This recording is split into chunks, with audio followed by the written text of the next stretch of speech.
Nintendo's next big console is here, the Nintendo Switch. After the financial failure of the Wii U, will Nintendo be able to convince people to switch back to Nintendo consoles?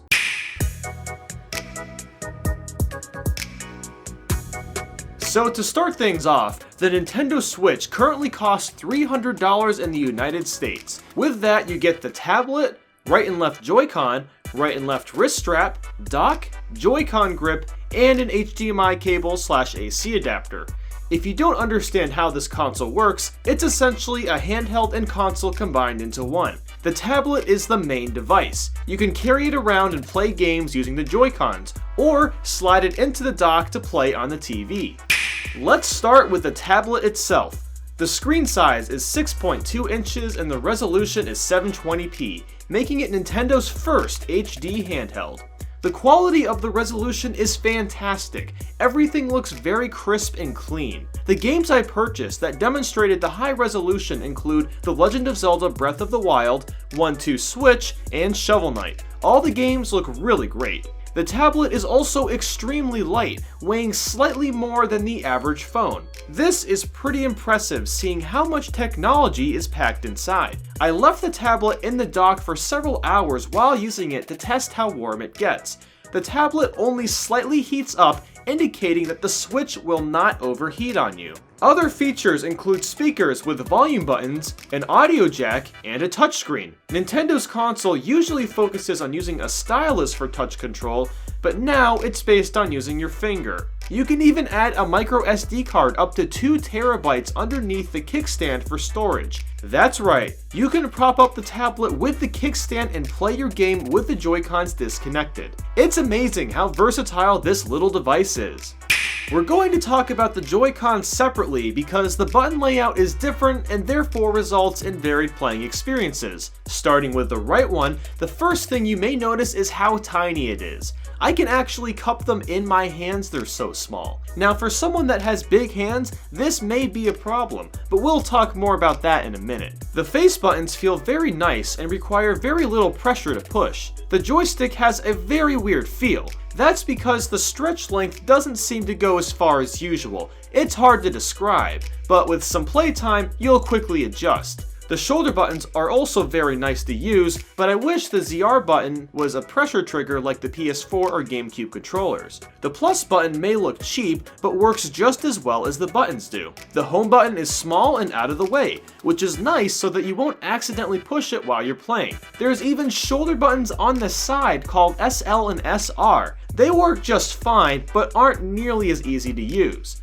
At the bottom is an IR pointer, and from what I can tell, it works, but was only able to test it through one game in 1-2 Switch, so it's hard to tell how often it will be used in future games. And yes, there's even an NFC reader so you can scan in your amiibo. Playing vertically is comfortable for the most part, but I've noticed that my thumb will occasionally move the joystick while pushing the buttons. Again, this is something my hands will likely adjust to over time. But that's not all. You can also play games holding the Joy-Cons sideways. Surprisingly, playing games like this is pretty comfortable despite how small the controller is. My only issue is when games require heavy use of the shoulder buttons. At the Switch event in DC that I went to, I played one race in Mario Kart 8 Deluxe and my hands were really cramped up after that. I had to use the shoulder buttons a lot. Moving on to the left Joy-Con, it's more of the same thing, but the joystick and buttons have swapped positions. There's not much more to this controller aside from a capture button. With this, you can capture screenshots of your game and post them to social media. The Joy-Cons also have accelerometers and gyro sensors, meaning motion control is possible. Compared to the Wii Remote, the motion controls are much more accurate. My motions really needed to match with the game more so than the Wii Remote ever did. Again, I could only test this with some of the games for 1-2 Switch, but it was pretty accurate overall. The last big feature the Joy-Cons have is HD Rumble. While the name is honestly stupid, it is incredibly cool and can only be appreciated until you actually try it. Once again, 1-2 Switch has a few games that demonstrate the capabilities, and it's really amazing experiencing the rumble. I can see Sony and Microsoft getting a hold of this technology and implementing it into their future controllers. So overall, the Joy-Cons are pretty good, but definitely have a few issues that could be resolved if they were just a tad bit bigger. Real quick, let's look at the right and left wrist straps. As we've already discussed, you click them into the Joy-Cons for an easier grip. The strap is fantastic and incredibly easy to tighten around your wrist. You just hold the button to slide across the string. When the pieces are on the Joy-Cons, you can actually lock them into place. I do have to say that they're kind of annoying to take off the Joy-Cons. You have to use a lot more force than you should need to. Maybe they just need to break in, meaning I need to take them off and on dozens of times to loosen the grip. And now the dock. The setup is very simple and even manages cables to an extent. At the minimum, you just plug in an HDMI and the AC adapter, and that's it. I love how there's a door where you can tuck in the cords. It's so slick and smart. Heck, it's even easy to carry. There's a handle on the back, even though it's not really necessary seeing how light the thing already is. The dock also has a light indicating if it's on or not, plus there's 3 USB ports. I'm surprised there's not 4 or more, even the Wii U had 4 USB ports. Fitting the tablet into the dock is as easy as it looks, and the transition is fast. Watch this.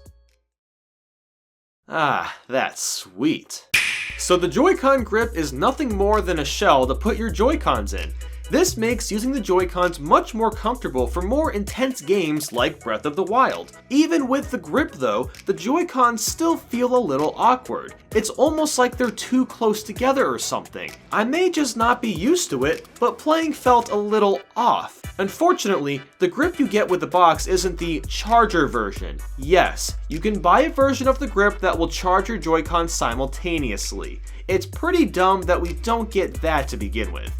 I'm also going to bring up the HDMI cable and AC adapter because they're a bit irritating. Starting with the HDMI, the cable is like 5 feet long. Could it have killed Nintendo to make this like 8 or 10 feet? I know they're trying to save money, but for people that have huge TVs, it might be difficult to get this hooked up without an alternative longer cable. And the AC adapter has a power brick. We live in the year 2017 and this still exists. I can understand putting the power brick in between the cord, but at the end? This could be a problem for those that don't have a ton of outlets. Again, these are just minor complaints.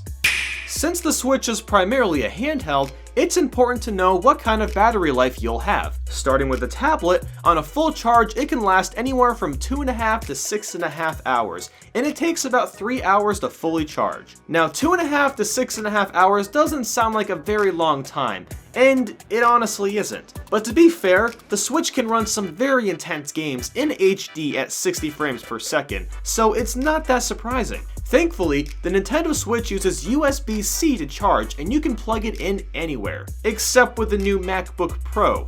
There was a report that the tablet was actually charging the laptop, which is just...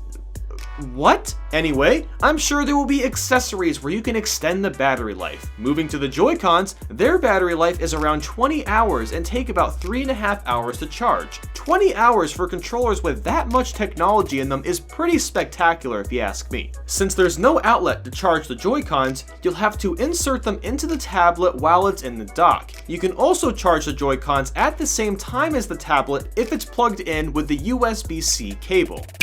Just for fun, I'm throwing in my thoughts on the Pro Controller, which is sold separately. Good lord, did Nintendo nail this one out of the park. I mean, just look at how beautiful it is. I really love that the front shell is translucent so that you can see some of the wiring. That's so neat. The buttons and joystick all feel very satisfying and well spaced. The shoulder buttons feel great too, although again I wish there were pressure triggers. The Pro Controller feels very meaty and powerful in your hands. And not only that, but it also has an accelerometer and gyro sensor for motion controls, and it can even read Amiibo thanks to its NFC reader. $70 might seem like a lot for a controller, but you won't regret it, especially if you're a bit iffy on the Joy-Cons.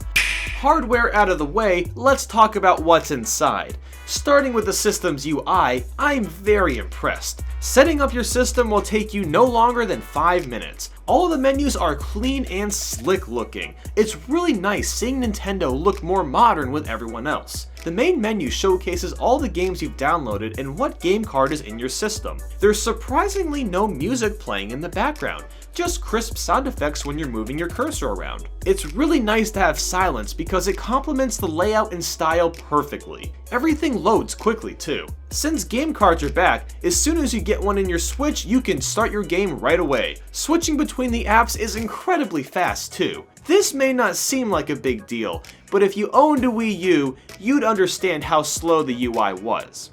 Outside of the main games, there's a news app where you can check out updates about Nintendo. It's kind of cool to have, but I don't see myself ever using it. I have Twitter for that. If you want to see the screenshots you've taken with the capture button, you can check them out in the Album app. If you link your Facebook and/or Twitter account, you can also share these images online, and even add some snazzy text to them. The text is pretty limited. You can resize, move it around, and change the color, but that's it. This is another app I don't see myself using, but it's still cool. In the future, Nintendo said we'll be able to record video as well as snapshots, but as of now, we can't do that. Pairing the controllers is a little bit easier now than it was in the Wii days. Syncing takes less than a second. To highlight a couple things in the settings, you can have a wired Ethernet connection with a USB adapter for online games, which is amazing. You can also make Miis still, and I'm guessing you can use them for games in the future, but so far I've only seen them as avatars. And lastly, let's discuss the Nintendo eShop.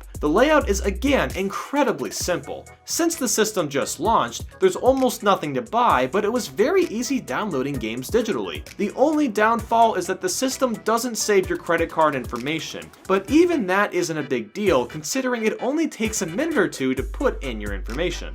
The Nintendo Switch overall is looking to be one of my favorite consoles of all time. It's too early to tell since deciding something as big as that takes time, but the design and innovation is nothing short of remarkable. This is a console that will always be remembered in the gaming community. I personally would recommend this console and am overjoyed to see how great it really is. And we haven't even seen everything it has to offer yet. The Virtual Console isn't live yet, and the full online service is still a mystery. The big question you may be asking yourself is, should you buy the Nintendo Switch now or later? Well, it really depends. If you don't own a Wii U, I would buy the Switch for Zelda. If you don't own a Wii U and know that you don't like Zelda, maybe hold off until you find a couple games you know you'll want. Wait for something like Mario Odyssey or Splatoon 2. Those are going to be some awesome titles. However, if you're one of the 7 people that owns a Wii U, I'd honestly say to just buy Zelda on the Wii U and hold off on the Switch. $300 is a lot of money for a console that doesn't have a game included. Plus, I can see most people wanting a Pro Controller too, so that's an extra $70. At this point, all the Switch needs is great games and it will fly off the shelves.